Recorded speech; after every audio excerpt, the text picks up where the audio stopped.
if a country doesn't have enough of their own energy, they can be controlled by other countries that do. I mean, energy poverty is something that we hear about. It is something you can envision people who are struggling to have enough energy to make things work, whether it was education or healthcare or just basic things like cooking.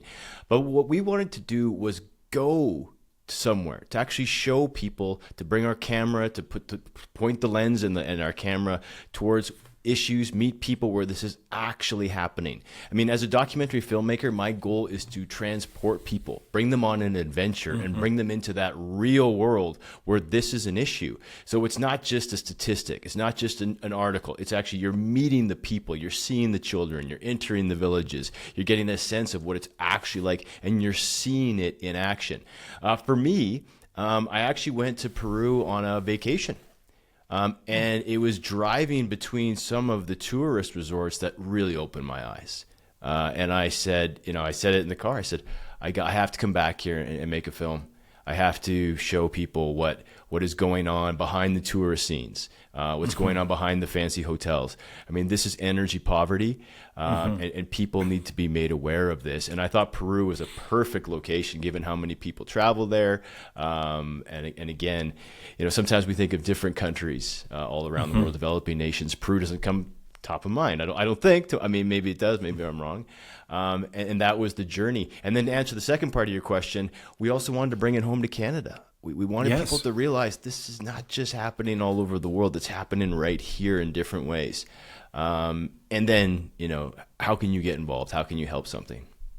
Well, it's a remarkable documentary. I found myself pretty emotional at times because you realize how this issue really hits people in terms of their health, like what Dr. Lomberg was referring to is you've got bad air quality. So this impacts people's health and actually is killing people. Is that an overstatement?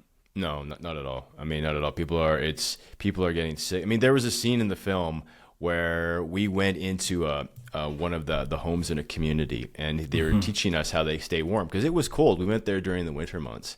And the amount of smoke in the room was so thick that I had to personally leave. And I was worried about the crew being inside there. It was that bad. And to think that all of these people in the community, maybe not all, but that's how they had to heat their homes and stay alive. And for us, it was emotional too. I mean, you saw the scene where we had to help bring one of the babies to a hospital. I mean, this really happened, and we shot it. And again, we're hoping other people watch it and get a sense of what needs to be done. Absolutely.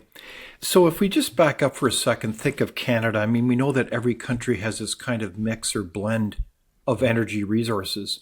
Can you help kind of set the stage in terms of where our energy comes from in this country called Canada? Yeah, definitely. I mean, I think that in Canada, I think the goal, I think we can all agree, is that we're trying to find a responsible blend of conventional and renewable energy sources. I mean, Canada is absolutely blessed with incredible amounts of conventional energy, whether it's oil, gas, and LNG. We have all of this energy here in the ground in our country, as well as we have hydro, and we've got wind, and we've got solar. We just have so and nuclear much. And nuclear, sorry, I forgot about nuclear. And nuclear, we just have so much of it, and we have so much to give. And I think that's another thing. It's it's great for Canadians. It's great for that, the vast majority of Canadians can flip on the switch, can turn on their stove without worrying about dying.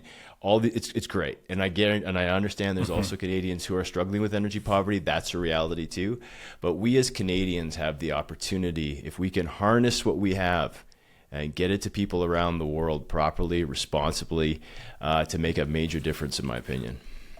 So is that kind of why you use the title of your documentary, Help is on the Way, in the sense that Canada has a unique opportunity, and I would say not just simply economically, but almost a moral imperative to help the world when it comes to energy?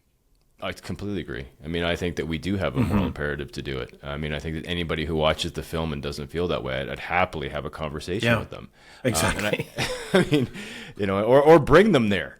You know, like come with us, then get on the airplane and fly Yeah. down with us. And you tell me how we're going to fix this solution. And that's the kind of filmmaker I am. I mean, if someone's got a better plan, email me. And I think to answer your question, you know, help is on the way. We wanted to show that, and that's where we showed Canadian expertise going into certain territories to help in what they're doing. And we also wanted to show that, like, the amount of energy that we're producing in Canada, how we actually get these projects done. All those, you know, we wanted to show the blueprint of success. And knowing that if we keep on this path, if we keep looking towards this responsible blend of conventional and renewables and innovation, we have an incredible future ahead of us.